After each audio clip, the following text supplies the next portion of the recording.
4 ujian yang paling banyak sekali di akhir zaman sebelum keluarnya Dajjal disebut oleh Allah dalam surah Al-Kahfi.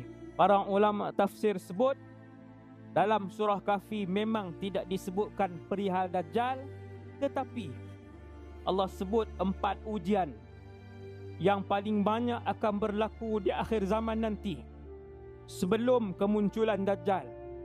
4 ujian itu Allah sebut menerusi 4 kisah di dalam surah Kahfi. Balik lepas ni buka surah Kahfi. 4 ujian dugaan terbesar sebelum keluarnya Dajjal. Disebutkan oleh Allah 4 dugaan itu menerusi 4 kisah. Yang pertama, kisah Ashabul Kahfi.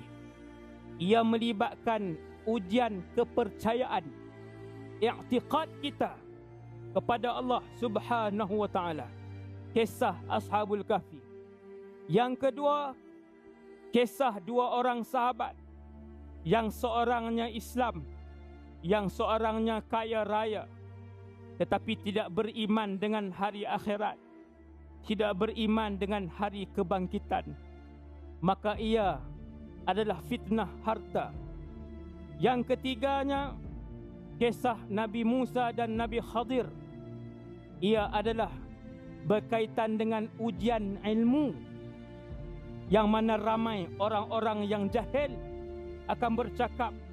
Lebih daripada itu, orang-orang jahil ini akan menyerang alim ulama dengan panggilan yang keji, dengan panggilan yang hina, dan membuat fitnah hampir tiap-tiap hari dalam YouTube, media sosial dan sebagainya kepada para ulama Ahlus Sunnah wal Jamaah. Orang biasa ni, orang awam yang ruwai bidah, kata Rasulullah sallallahu alaihi wasallam. Itu ujian yang ketiga, ujian ilmu, fitnah ilmu melalui pengkisahan Nabi Musa dan Nabi Khadir alaihi wassalam.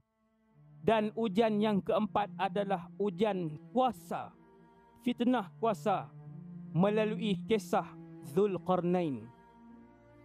4 ujian yang paling banyak sekali di akhir zaman sebelum keluarnya Dajjal disebut oleh Allah dalam surah Al-Kahfi. Maka Allah turunkan surah Kahfi sebagai perisai terkuat.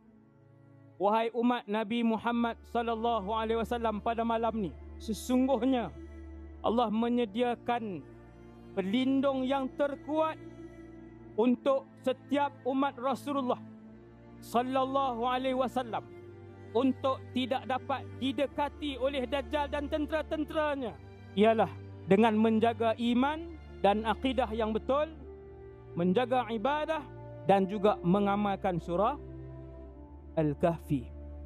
Amalkan surah Kahfi, 10 ayat yang terawal, 10 ayat yang terakhir setiap hari.